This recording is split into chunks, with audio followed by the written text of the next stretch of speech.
Good morning and welcome back to the Premier League preview show. Neil Mellor is alongside me in the studio. Let's just recap some of the things that we just heard from Arne Slot down at the AXA Training Centre, speaking ahead of this weekend's game at Tottenham Hotspur. Firstly, on the injury front, there was good news about Dominik Szoboszlai. He has trained in the past 24 hours and will do so again today. Cody Gakpo, he will be back a little bit sooner than anticipated, but that will not come this weekend, unfortunately. A little bit longer to wait for Cody to return, but Joe Gomez definitely not available for the trip to North London as well. The boss says he's not expecting another 9-goal thriller, which is a bit of a disappointment, but he has said as well he's seen the team progressing in recent weeks, and he's put that down to the squad being fitter in general. He spoke about how winning is giving them a really good feeling as well. Mel, we'll get your thoughts on the injuries first of all. We'll touch on Jeremie Frimpong in a moment, but just a word on Dominik Szoboszlai, because the boss not committing to a decision just yet, which is understandable. He wants to give him all the time he possibly can to be ready. Encouraging. I think we have to say that, because the concern was that he wouldn't be available, and we've already mentioned that he's been one of the key performers, most consistent performers for Liverpool this season. So when you're at that level and you're one of the key players, the manager will give you every chance to be available. And the manager likes to name his team the day before, and I wonder how that will affect the training session. The good news is that he has been out on the grass, so today isn't his first day out there. It's just how the ankle can react to certain movements that he will need to make in the game. But definitely encouraging that if he's not quite ready for Spurs, he will be for Wolves, which is the 27th. Yeah, it won't be too far away, hopefully, if it's not this weekend, but we hope that it is this weekend. Disappointing, but probably not unexpected that Joe Gomez is not fit for this weekend. What is good news is that Jeremie Frimpong is back in the squad. Yeah, absolutely. It's been a long time since we've seen Frimpong. I think the last time he played was Frankfurt away, an untimely injury for him. He's a player who we haven't seen the best of so far this season. Did very well, didn't he, at Leverkusen last year? He came with a lot of excitement around him, and he's probably the quickest player at the club. So I think he gives us real explosiveness and pace to get up the pitch. So we will see that. And with the schedule coming up, it's a case of being able to ease him in. Conor Bradley's back from suspension, rather than having to play him. I think the manager mentioned that as well, sort of not having to throw players in because we need them to play. So it's a case of managing him, but it will be a big boost. Also, I love his personality. I think he'd be a great lad to have around the dressing room, and so that's a real positive to hear that he's back involved. Yeah, that right back spot has been heavily rotated for obvious various reasons this season, but he gives probably a different option. You just mentioned there is pace. He's absolutely lightning fast, and that is obviously a good weapon to have. And the manager mentioned it very early on the season. He said, knowing that Mo Salah would go away with the AFCON, that he would be almost the ideal player to sort of replace Salah out on that right-hand side. Now, we've changed the formation in recent games and been a little bit narrower, which has allowed the fullbacks, Kerkez down the left, Gomez down the right, obviously not quite as quick or explosive as a Conor Bradley or a Frimpong. But there's competition for places. Conor Bradley's now back in. We've seen how well he's played at times this season. He's had a few untimely injuries.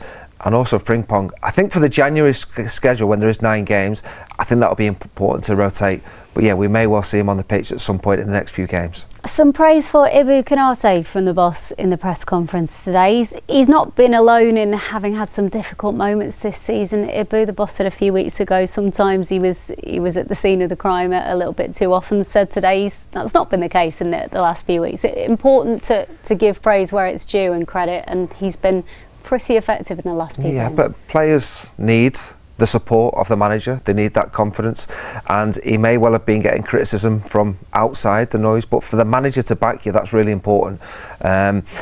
I think it's been difficult for him and Van Dijk, the fact that they've had to play every Premier League game, every Champions League game. There's not been anybody to come in and help ease the workload, so I think they've been pushed maybe more than most in the squad.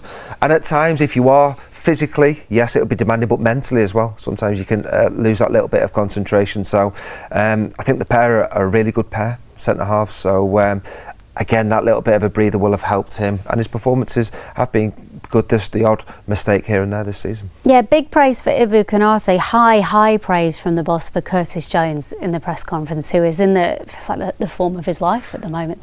Yeah, well, we did the review show, and for Curtis Jones to perform at the level he is now, it shows to me that he's maturing as a player, but he's becoming a very important first team player.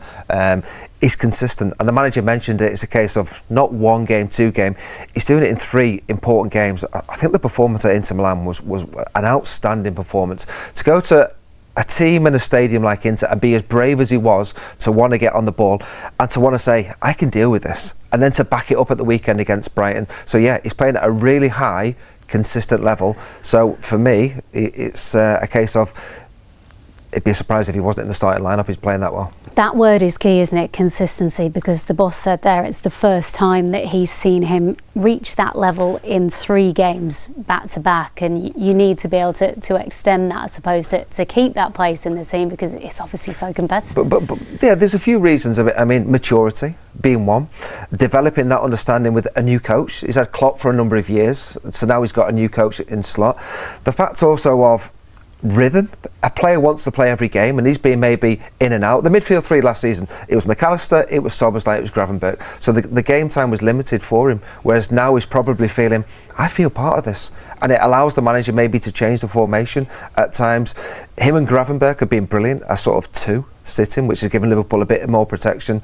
So so a few factors there, and all of a sudden that confidence, you can see it in his performances, his belief, thinking, I'm a big part of this team now. Yeah, he's also been incredibly unlucky with injuries, hasn't he? He's had some even random ones, like the eye injury, for example. So I think things like that can probably... And refereeing decision, Spurs away, we don't forget that one. It was never a red card. So yeah, it's been a bit unfortunate in that sense. But you can see it, he looks free, he looks like he's enjoying his football. And as a player, that's what you want. So when the manager announces his team, he's thinking, I'm going to be in that. Spurs away, can't wait to perform at the level I am again. OK, let's have a look at the other fixtures going on in the Premier League this weekend. I think we can show you them now.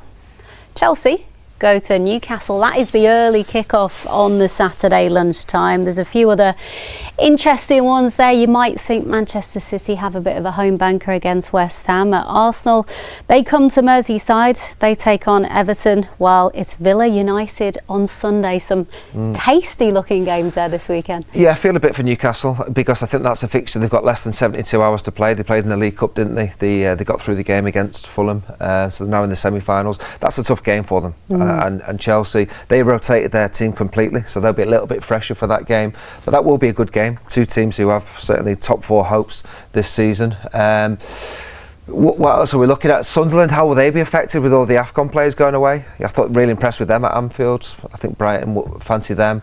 Arsenal, tough game away at Everton. Last game at home before Christmas. Villa have been absolutely flying. They really have been flying this season, and I see no reason why they wouldn't be too good or strong for United. OK, it is Spurs away at 5:30 on Saturday for Liverpool. Let's just remind everyone what happened in the corresponding game last season. It was just the 9 goals in this one.